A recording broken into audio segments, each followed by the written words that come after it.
The morning light spilled across the glass facade of ABC Studios in New York City, marking the start of another bustling day on The View. Inside, the production floor buzzed with its usual mix of nerves and caffeine. Producers darted between cameras, stagehands checked lighting angles, and the show's hosts reviewed cue cards and interview notes. Everything was perfectly routine, at least until a certain British legend stepped onto the set. Sir Cliff Richard, a man whose voice had shaped generations, was in the building. With a career spanning over 6 decades, more than 250 million records sold, and hits that defined entire eras of pop culture, Cliff was practically music royalty. His presence alone carried the weight of history, the kind that instantly commands respect. But even icons can find themselves walking into situations far more unpredictable than a live concert. Today, The View was about to prove that. The day's segment had been pitched as a lighthearted conversation about Cliff's upcoming North American tour and his new memoir, a reflection on life, fame, and faith. The producers wanted nostalgia, charm, and a touch of wit. Cliff had done this sort of thing thousands of times. He knew how to smile through the cameras, deliver anecdotes with just the right twinkle, and leave the audience humming an old tune on their way out. He had no reason to expect anything different. But television, especially The View, has a way of rewriting expectations in real time. As the show's theme music faded and the audience applause filled the studio, Whoopi Goldberg's familiar voice cut through the noise. "Ladies and gentlemen, please welcome the one and only Sir Cliff Richard." Her tone was warm and genuine, a seasoned host greeting a legend. Cliff appeared from backstage, waving graciously, every bit the polished performer. His silver hair caught the lights just right, and his navy blue suit seemed tailored for both elegance and television's unforgiving cameras. "Thank you so much for having me," he said with his signature smile as he took his seat. "It's wonderful to be here in New York." The crowd cheered, many clearly thrilled to see a man whose songs had once been the soundtrack of their youth. Whoopi smiled back. "We're thrilled to have you, Sir Cliff. You've had one of the most remarkable careers in pop music, and you're still going strong." Cliff chuckled modestly. "I try my best. Music keeps me young, or at least young at heart." Laughter rippled through the audience. Everything seemed to be going exactly as planned. That is, until Joy Behar leaned forward. "So, Sir Cliff," she began, her tone carrying that unmistakable edge audiences had come to expect from her. "You've had this squeaky clean image for most of your life. Do you think that's really possible in the entertainment industry, or is it just good PR?" The question hung in the air like static. Cliff's smile faltered, just slightly, before he composed himself. "Well, Joy," he said, maintaining his poise, "I've always believed that how you live privately should match how you present yourself publicly. I'm not perfect, of course, but I've tried to live with integrity." Joy raised an eyebrow. "That's refreshing," she replied, her tone walking the line between curiosity and skepticism. "But some would say that kind of moral stance can come across as judgmental, especially in an industry where people are just trying to be themselves." Cliff's eyes softened. "I think people should absolutely be themselves. I've just chosen a path that feels right for me. My faith and values don't stop me from respecting others' choices. The exchange might have ended there, but this was The View. And Joy Behar was never one to leave a controversial moment untouched. So when you talk about faith," she continued, "you've been open about being a Christian in a very secular industry. Has that ever made you out of touch with modern culture, especially when it comes to issues like sexuality or politics?" The studio's energy shifted. You could feel the audience collectively hold its breath. Whoopi glanced sideways as if to signal Joy to ease off, but it was too late. The moment had already tilted. Cliff, to his credit, didn't flinch.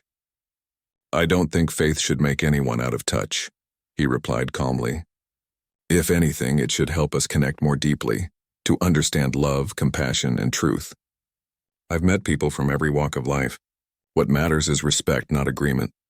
Joy leaned back, crossing her arms. "That's a nice sentiment," she said. "But don't you think religion has also divided people, especially in entertainment? I mean, how do you balance being a man of faith with being a global pop star?" Now the tension was unmistakable. The cameras, the lights, the silent audience, everything seemed to close in around the conversation. But Cliff wasn't rattled. Decades of fame had forged his composure. "I think the mistake," he said evenly, "is assuming that belief and art can't coexist. Music has always been about expression, joy, pain, love, loss, faith. Whether someone believes in God or not, they still feel those same emotions. That's what unites us." There was a brief pause. Then, surprisingly, applause broke out. It started small but grew as Cliff continued. Even Whoopi clapped, nodding approvingly. Joy smiled, a half smile, the kind that admitted defeat without conceding it fully. "Well," she said finally, "I can't argue with that. You certainly know how to handle tough questions." Cliff laughed softly. "I've had some practice," he replied. "You learn to take a deep breath and remember that not every question deserves a battle."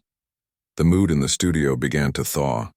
The audience relaxed again, and the segment moved on to lighter topics: his new book, his favorite memories from touring, and a heartwarming story about performing for charity. But the earlier exchange lingered in the air, replaying in viewers' minds. It was raw, unscripted television at its best, the kind that trends online within minutes. By the time the show wrapped, social media was already buzzing. Clips of Cliff's calm, articulate responses were circulating with captions like, "Sir Cliff schooling Joy Behar with grace," and "How to disagree without losing your cool." Producers, meanwhile, couldn't have been happier. What was supposed to be a simple interview had turned into a viral moment, respectful yet charged, elegant yet fiery. It reminded audiences why live television still mattered in a world dominated by algorithms and pre-recorded perfection. As Cliff left the studio, he thanked the crew and waved goodbye to fans gathered outside. When a reporter shouted, "Sir Cliff, what did you think of Joy Behar's questions?" he just smiled and said, "She's passionate, and passion makes for good television." Then he slipped into his car, the door closing softly behind him. For the rest of the day, his name trended across platforms, not because of a scandal or a slip-up, but because of how he handled pressure, with composure, wit, and a touch of British grace. In an age when tempers flare easily and words become weapons, Sir Cliff Richard reminded everyone of something simple yet profound. True class never shouts. It speaks calmly, even when challenged. The conversation had started off effortlessly, the kind of natural flow that producers dream about. Warm, engaging, and filled with insight. After a lifetime in the spotlight, Sir Cliff Richard knew how to handle a room, and he had the audience eating out of the palm of his hand. Whoopi Goldberg glanced down at her cue card and smiled. "Your memoir, The Dreamer, has been climbing the bestseller lists. Tell us what inspired you to finally tell your story." Cliff leaned forward slightly, his hands folded neatly on the table. There was a soft gleam in his eye, the kind that only comes from a person who has lived long enough to find both peace and purpose in their own history. "Well, Whoopi," he began, his British accent carrying a calm, melodic tone, "after 6 decades in this business, I realized I had stories that needed telling. Not just about the music, though that's a big part of it, but about the journey itself. The people who shaped me, the friendships that endured, and the challenges that tested me. I wanted to share what I've learned, not just as an artist, but as a human being." The audience leaned in, captivated. It wasn't the kind of sensational answer they were used to hearing on daytime TV. It was real, reflective, and deeply sincere. Sarah Haynes nodded thoughtfully. "The book is incredibly honest about your faith journey," she said, "and how it sustained you through difficult times. That must have been vulnerable to share." Cliff's expression softened. "It was," he admitted, his voice dipping slightly, revealing traces of the emotion behind his words. "But I believe authenticity resonates with people. You can't inspire anyone by pretending your life has been perfect. My faith has been my anchor through everything, the good times and the storms. Without it, I'm not sure I'd still be standing." There was a moment of respectful silence, broken only by the quiet hum of cameras. Even Joy Behar, who had been uncharacteristically quiet so far, appeared to be listening. Cliff continued talking about the writing process, how each chapter had been both a release and a reckoning, how memories once buried deep found new life on the page. The tone of the show was calm and intimate, a rare pocket of serenity amid the usual chaos of television, but as every seasoned viewer of The View knows, calm never lasts long. Joy Behar, ever the provocateur, shifted in her chair. Her smile flickered, sharp, deliberate, The kind that said she was about to stir the pot. Speaking of storms, she said suddenly, cutting across the gentle rhythm of the conversation, you've certainly had your share of controversies over the years, haven't you? The temperature in the studio seemed to drop instantly. Even through the television cameras, the shift in energy was unmistakable. The studio audience went quiet and all eyes darted toward Cliff. His smile held steady, but the faint tightening around his jaw gave away his surprise. I'm not sure what you're referring to. Joy, he said politely, his tone even. Joy's voice took on a slightly incredulous edge. Oh, come on, she said, waving a dismissive hand. You know, the investigations, the allegations. Don't you think it's a bit convenient that you're promoting a book about redemption right after all that mess? There was a collective intake of breath. The air thickened with tension. Sarah Haynes's face stiffened. Sunny Hostin shifted uncomfortably in her seat. Whoopi shot Joy a look that could have melted steel. A silent, practiced warning from one veteran host to another. Enough. But Joy wasn't finished. She leaned back in her chair, arms crossed, clearly relishing the discomfort she was creating. I mean, a lot of celebrities talk about redemption, she continued. But in your case, the timing is interesting. For a moment, the only sound in the room was the faint buzz of the studio lights. Cliff exhaled slowly, the faintest flicker of steel entering his eyes. Joy, he said finally, his voice measured but firm. I think you're conflating very different situations. The tone had changed. Gone was the genial storyteller. In his place sat a man who had spent years rebuilding his name, his reputation, and his peace of mind. His posture straightened, his words sharpened. The matter you're alluding to, he continued, was thoroughly investigated and completely resolved. I was completely exonerated. Every single claim was proven false. It was one of the most difficult periods of my life, but I came through it, because truth has a way of standing on its own. The silence that followed was deafening. You could feel the unease ripple through the set. Joy shifted, caught between doubling down and backing off. Whoopi interjected softly, her tone careful but firm. And that's an important point to make, she said.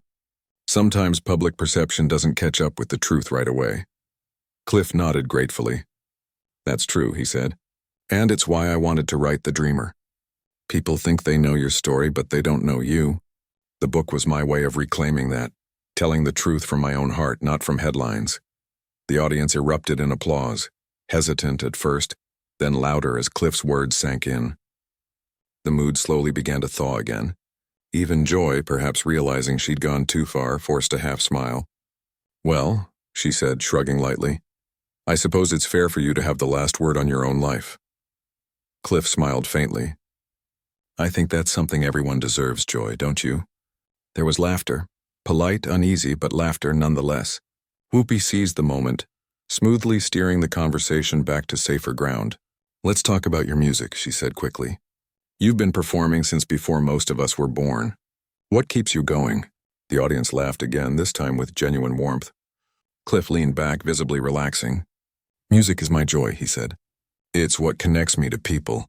I've always believed that if you can bring happiness even for 3 minutes in a song, then you've done something worthwhile.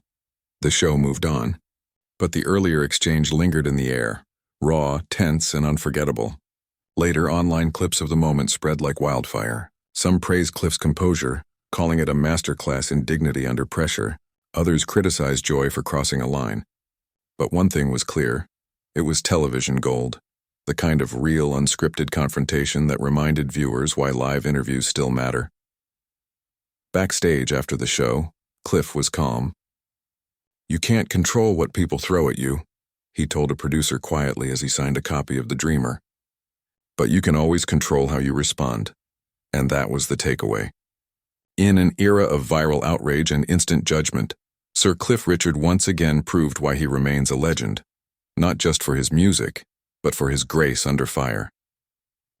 The tension in the studio had reached a breaking point. What had begun as a routine morning interview, a charming chat about music, faith, and reflection, had now transformed into one of the most uncomfortable, riveting moments in The View's history. You could feel it in the air. The audience no longer dared to breathe, the crew froze in place. And even the bright stage lights seemed to hum louder than usual. Joy Behar leaned forward, her trademark smirk cutting through the silence. Exonerated is a strong word, she said, her voice dripping with skepticism. Just because charges weren't filed doesn't mean— It means exactly that, Cliff interrupted sharply, his patience snapping. His British politeness, the composed charm that had carried him through thousands of interviews, was beginning to fracture. It means I was innocent of any wrongdoing, which I always was and always will be. The crowd went still. Nobody moved, nobody whispered. This was no longer entertainment. This was confrontation. The line between celebrity and humanity had blurred, and everyone in the room could feel it. Joy's smile widened, like a cat scenting blood. But surely you understand why people might be skeptical, she pressed. I mean, these kinds of allegations don't just come out of nowhere. Sunny Hostin shifted in her seat, trying to intervene. Joy, maybe we should focus on— No, Joy snapped, cutting her off with a wave of her hand. This is exactly what we should be talking about. Accountability, transparency. Not just another feel-good story about faith and redemption. Cliff's jaw tightened visibly. His eyes, once calm and cordial, now blazed with restrained anger. Accountability for what exactly? He asked. For being falsely accused? For having my reputation dragged through the mud by people who don't care about truth or facts? Oh, here we go, Joy said with a theatrical eye roll. The victim narrative. It's always the same with you guys. You guys. Cliff repeated, his voice rising. What exactly do you mean by you guys? The tension thickened. You could almost hear the pulse of the cameras capturing every twitch, every breath.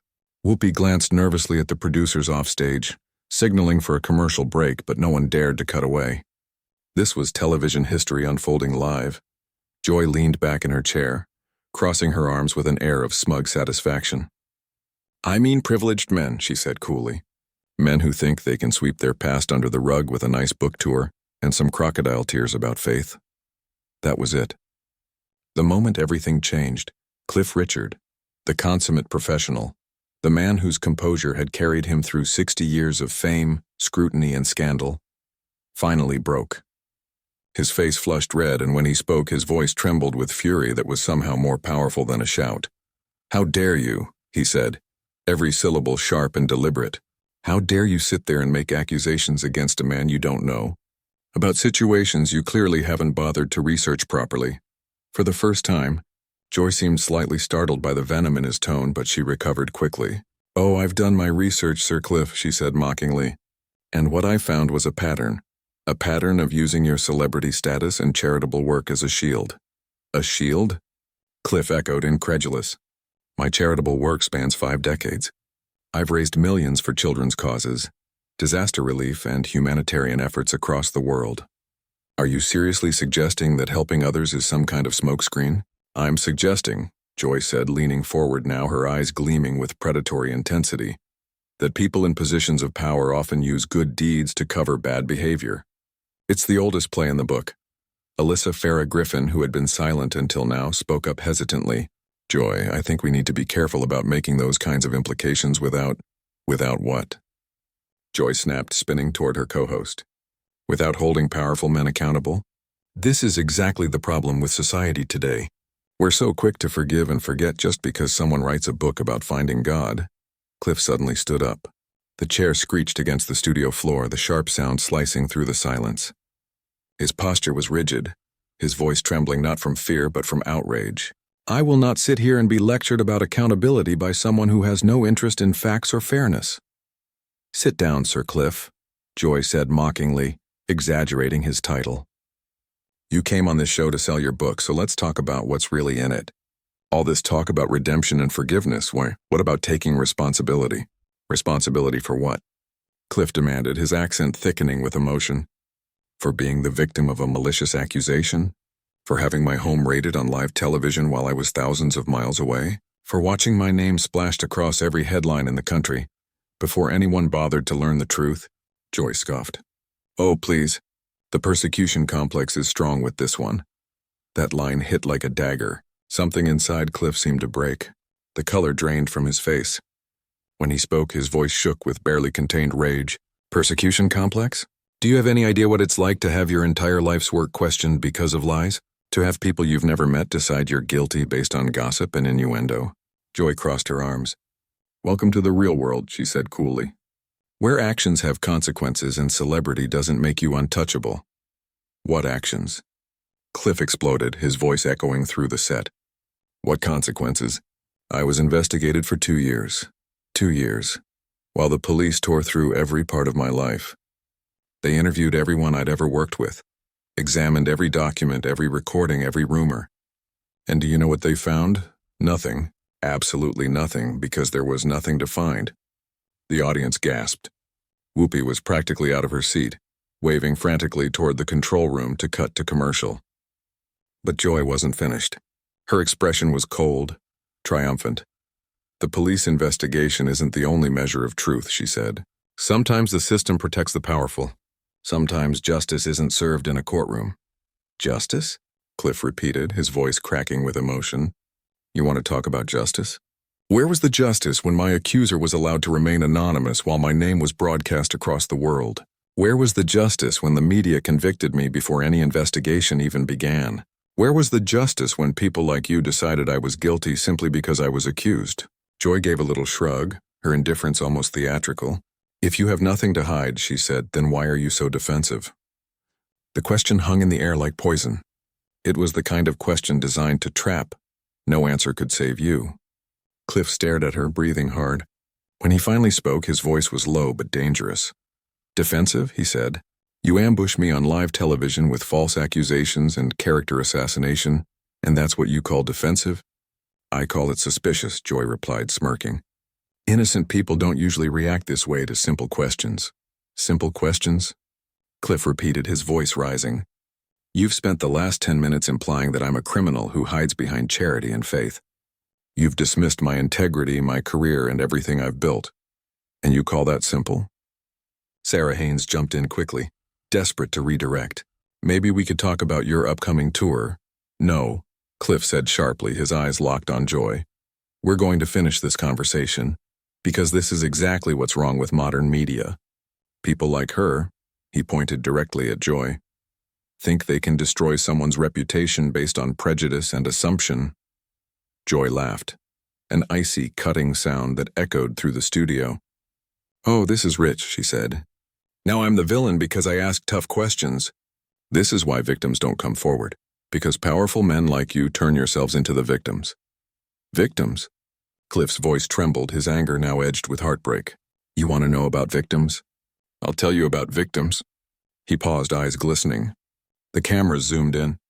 The room was silent, waiting for what came next. What followed would not just be remembered as an interview. It would be remembered as the moment the line between accusation and truth, between celebrity and humanity, was stripped bare before a live audience.